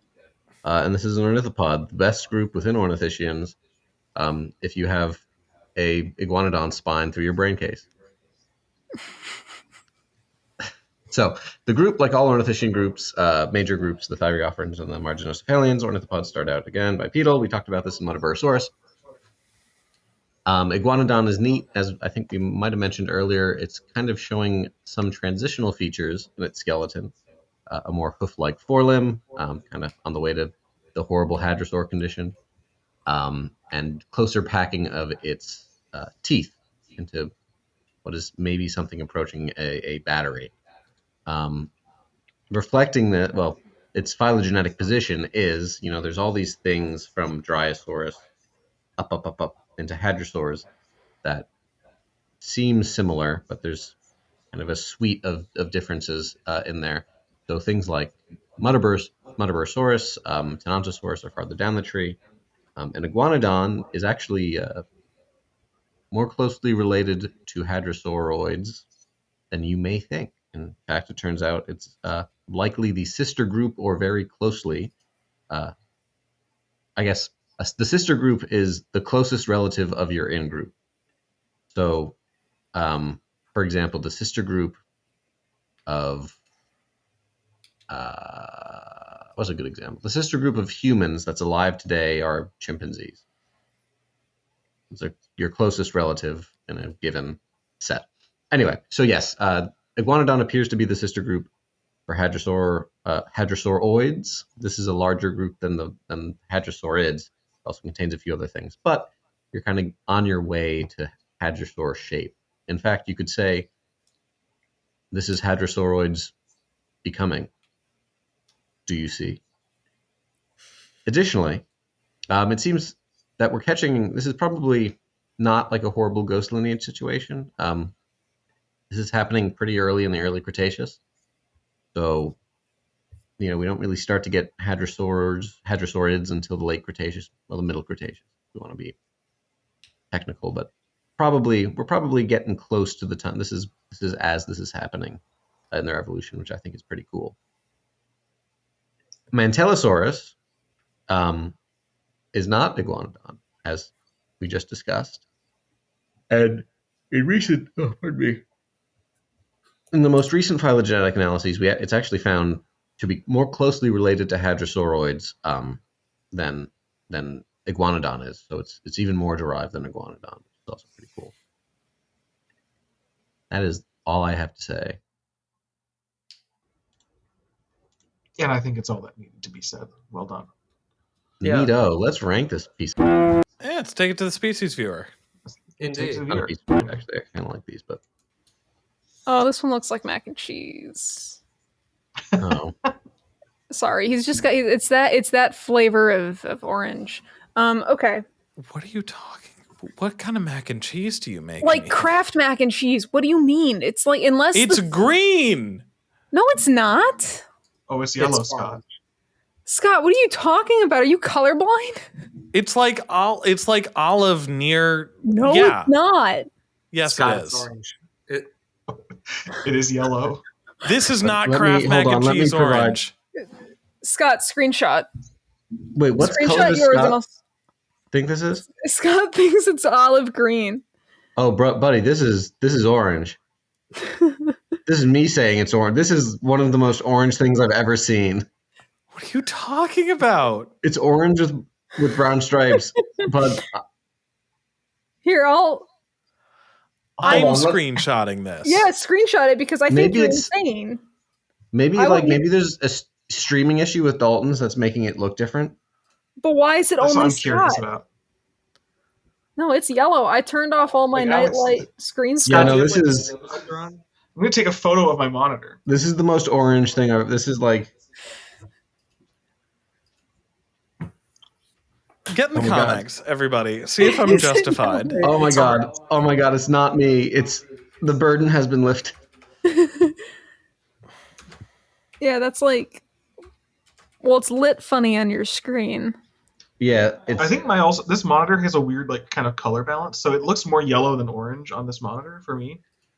Yeah. Mine is absolutely Kraft mac and cheese colored. Yours is definitely orange. Thank you. Like, this yeah, the light balance on yours, Dalton, kind of gives it a yellowish, like the underside's almost yellow green, but like Scott, I gotta know what you're looking at, brother. Mine looks exactly like Amelia's, and I think that that's f***ing green. Scott, you are. You Are we have- finding out that Scott is? Drink more. This is what I'm seeing. That is orange. yeah, that's orange. Scott, you have to screenshot. We got to make sure. I have it's you. screenshotted it. Where? It's up on my f***ing monitor. It looks Send the it. same as No, yours. send it to us. You Prove gotta it. send it to the chat, brother. I gotta make if you send it to us, maybe your like internet's doing something weird to the stream. Because like No, sometimes it's orange. live colorblind confirmation. Oh my god, bud, that's orange. I can't believe if I had a nickel every time we had a member of the crew confused. I'm throwing this in Photoshop. I'm using a color picker tool. Scott, Sure, if you hey, want to can I ask be you a one of question? our annoying commenters. Who I proved will I was be. right? Who proved I was right? Hey, Scott, Yeah, what color is your hair? green. Yeah, thank you. That's what I thought. Anyway, But this is like that's this Scott, is if I were crayon to orange. throw you a tennis ball on the lawn, would you not be able to find it after it hit the grass? Absolutely not. I've never seen a tennis ball before in my life. But also, like, even if it is like there are some warmer tones to it, this is not.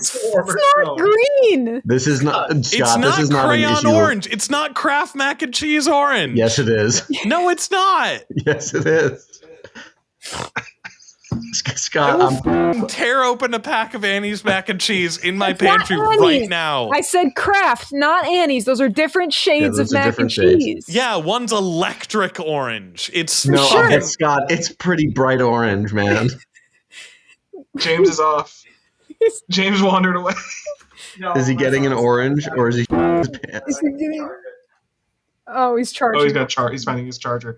Okay, I will wait Well- to start until. Behold, things that are the same color.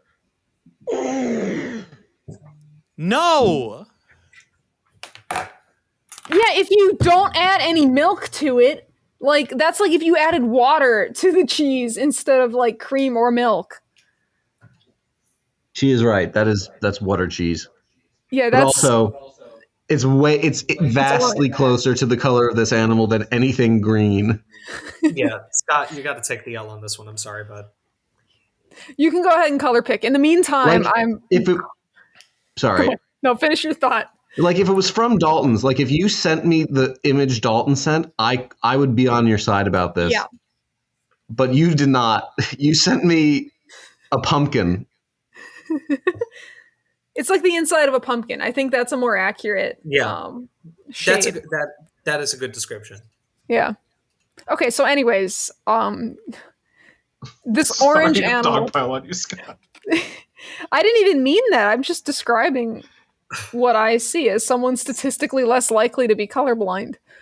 The monkey's paw curls. Scott, you get to be in a successful YouTube channel and talk about one of your favorite dinosaurs. You will be mercilessly mocked the entire episode. Oh man. Okay, anyway, sorry. No, you're not.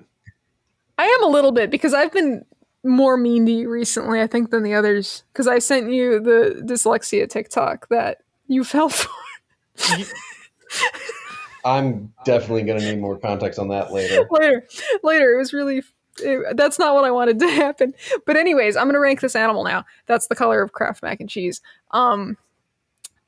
It's good. It's nice. I like it. All of the colors, this one included, although I kind of hate this shade of orange, but it looks nice. Like I like the contrast between that and the stripes so that you can actually see the stripes, because a lot of the designs in this game I feel like don't always highlight the subtleties of the patterns that they have. I really hate the fingers, and if it weren't for the fingers, I might be able to rank it better. I'm going to give it an A.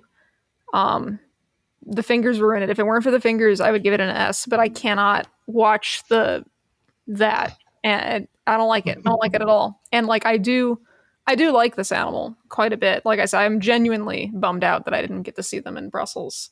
Because I think hadrosaurs are really, really neat and pretty to look at. So yeah, I'll give this one an A. Cool. Before James goes briefly, I just want to share my motivation. The reason I chose this color scheme is because, and I actually do think this is a good test, that my monitor has either a weird color balance or its color temperature thing is off, which I've suspected for a while. Is that on my monitor, this looks like a very light kind of beige-ish yellow with like dark brown stripes. It looks very pretty on mine, and the screenshots that have been sent from everyone else's monitors. And when I pull my stream over to the other monitor, it is much more orange, which is not what I had in mind. I'm going to keep it up for consistency's sake, but just imagine this as a nice toned down, naturalistic kind of muted color, which is what I'm getting. Anyway. I just realized that like sending a screenshot actually doesn't really test this for me because all of them are on the screen for me. So it's all like a picture would be better, and I'll send that. So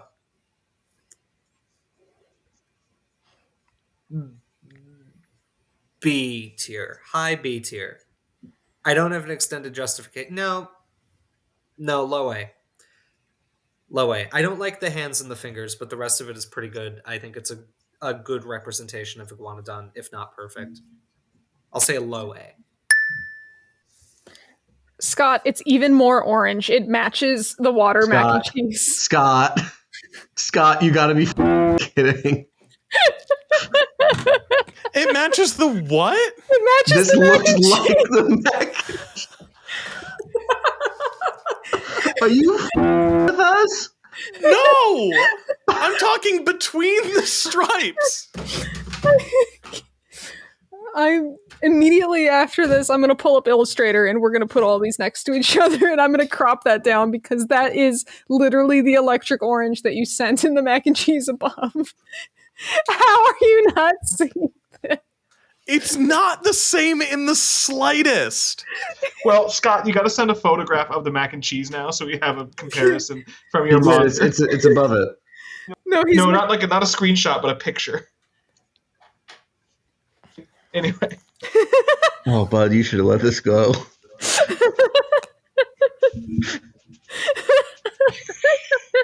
Okay.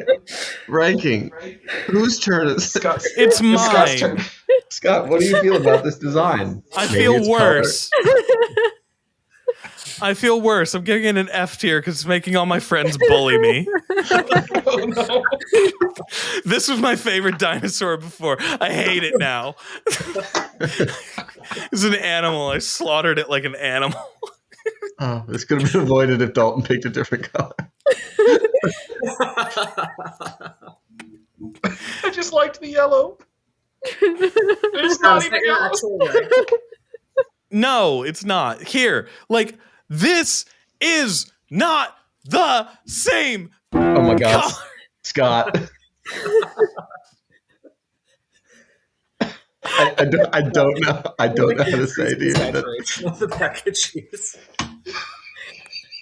It's just alternating viewer. Our chat currently is alternating images of iguanodons and mac and cheese.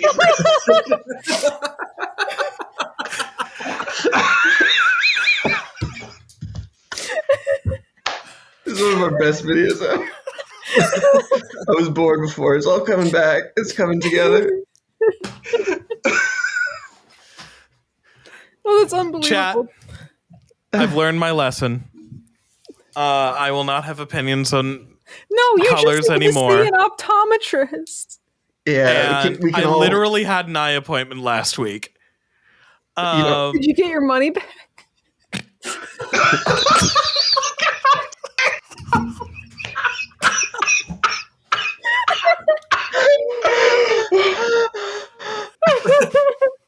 I'm sorry, I had to. What do you think? What do you think of this design, though?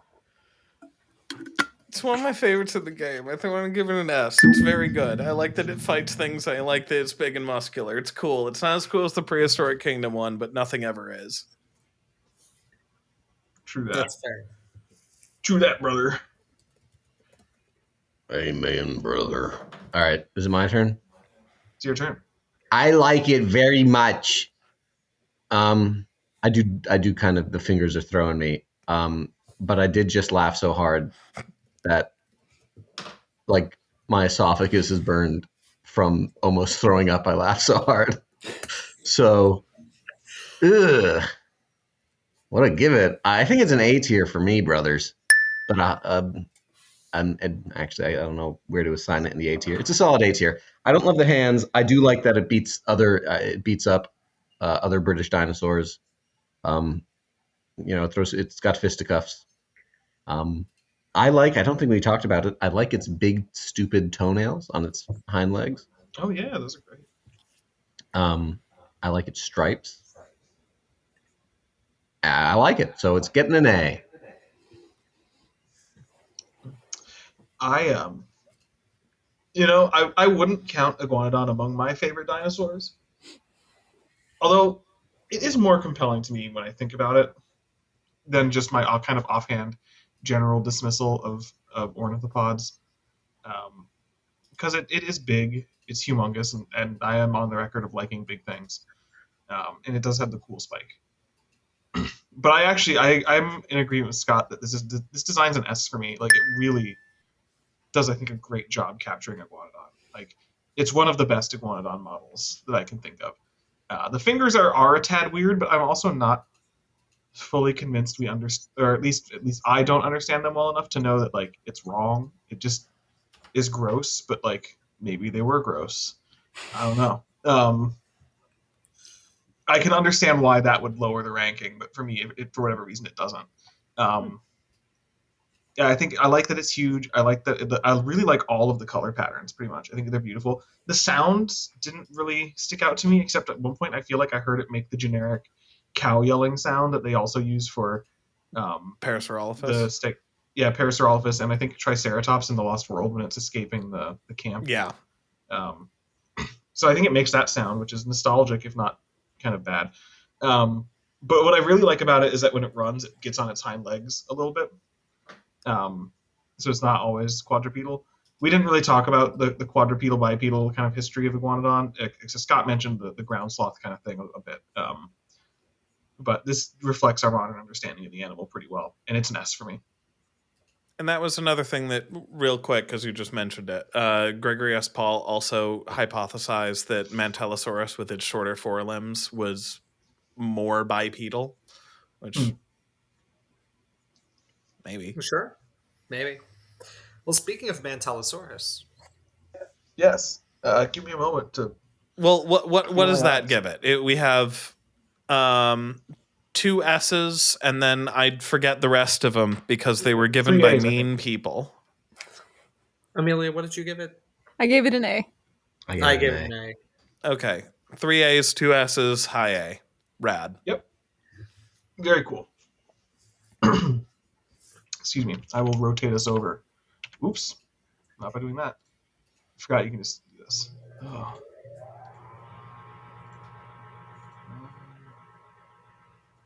What the fuck was that noise? That was the heat I on don't the know. server turning on because it is now -7 degrees Fahrenheit. Gotcha. And I just checked my phone and it said temperature to decrease tomorrow. I'm at nearly the high point of tomorrow's temperature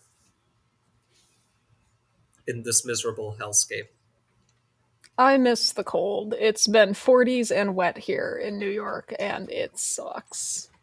40s and wet is Gross. bad. I would gladly trade with you if I did not need to look at these fossils. Amelia, what do you think? I think this one's better because the toes don't mess up, and by better I mean it's as good, like objectively. Like I really wish the other one's toes weren't so gross because as an animal, I think it looks better. This looks more generic. I think Iguanodon, like the beefy arms, give it character. But it gives me the ick because of the fingers. This one does not. And I really like the modeled pattern, and I don't know. And it like looks different from the other one, which is cool. I don't know if that should be a bar, really. But it's interesting that they were able to capture the variation in these two animals that from a distance look very similar. And I will give it, because of that, I will give it an S for spine because it is named after Gideon. I will also give this an S. I like that it is a more scientifically informed version of an iguanodont, and that we get the diversity of another species added to the game, and something that I think captures the animal very well. I'll give it an A, and partially because of my love for Iguanodon, and partially because like in all honesty, it's just because like I find like I'm sad that it is lumped in as just another Iguanodon, and if like sure, you can rename it. I do it in my own parks. I very frequently make an Iguanodon Polacanthus mantellisaurus exhibit and have that be one of the first 2 exhibits that you see when you come into the park. I have that one and I have a megalosaurus one because it's like, hey, it's the dawn of paleontology. And like I just find it slightly less interesting to look at than Iguanodon. And I do very much wish that, like, of all of the animals that got the alternate skin or the alternate, like, model that got the small and large size, like we saw Kentrosaurus a couple weeks ago, we'll see Ouranosaurus in the not too distant future. Well, we say that like we know what's coming up. Oh, man, if we spin Ouranosaurus in this next thing, people are going to say that we rigged this. But at some point in the future, we'll see Ouranosaurus. And it got that one too. This one, that would have been fitting if they got a small and a large one. That would have been cool. And yeah, but I will give this an A. Oh god, I think this thing's face is awful. I think it's an ugly animal. But like I like the rest of it. I'll give it a high B. Like I like that it's more accurate, but its face looks like an unfinished render, if I'm being completely honest. It's kind of smeared and the eye's kind of nice and it's like a cute deer, but yeah, I don't know. The face like that, the head's not doing a lot for me, but the rest of the body's pretty solid. Yeah, it's a high B for me. I prefer the other one. I share a dislike of the face. This area of the cheek and kind of the area in front of the eye is like really wrinkled in a way that doesn't make sense to me. Anatomically or like biologically or anything. Like, and not even saying like, oh, it's inaccurate. Like, it just like from the perspective of what the materials that it would be made of are, doesn't look like it's behaving correctly. It's strange. I don't like the head. I'm I'm torn a little because this is a nice, like, it's accurate. It's a good depiction of mantellisaurus. I don't want to downgrade the design just because I happen to think that mantellisaurus is a much less interesting animal to look at than Iguanodon. Like, it's not its fault. It's not the design's fault that this is just, in my opinion, a lamer animal. It inspires nothing in me. And I don't particularly like the modeled coloration on this, just because I find it doesn't evoke to me like modeling in the way that animals are often modeled. Like, I saw a Twitter post about it recently where it's like, hey, like even like spots have like this weird kind of pattern that they often follow. And there was some name for it, and I can't remember it right now. I saw that but too. It's something that's kind of like biologically driven, just on the nature of probably like cell proliferation. And this seems more random to me, like an artist painted it, as opposed to it being biological. And it just, yeah, like, I'm not going to give it a B because it is a good representation of Mantellisaurus, but I'm also not going to give it an S, so it's an A for me. Okay. And so that's 2 S's, 2 A's, and a B. Okay. It's Make A, it an I think. A again? Yeah. Yeah. Yeah. That makes it an A. And with that, I guess, oh, where is it? There we go. Iguanodon will end up in A tier, and Iguanodon 2, also known as Mantellisaurus, will also end up in A tier. Disgusting. Yeah, Scott, riddle me this. If Iguanodon's so cool, why haven't they made Iguanodon 2? They made a lot of Iguanodon. Yeah, Iguanodon is They made a cinematic universe. So nice we said it twice. Yeah. Indeed. All right, let's spin the wheel so I can sleep. Alrighty. Well, so we can usher Alex off to sleep.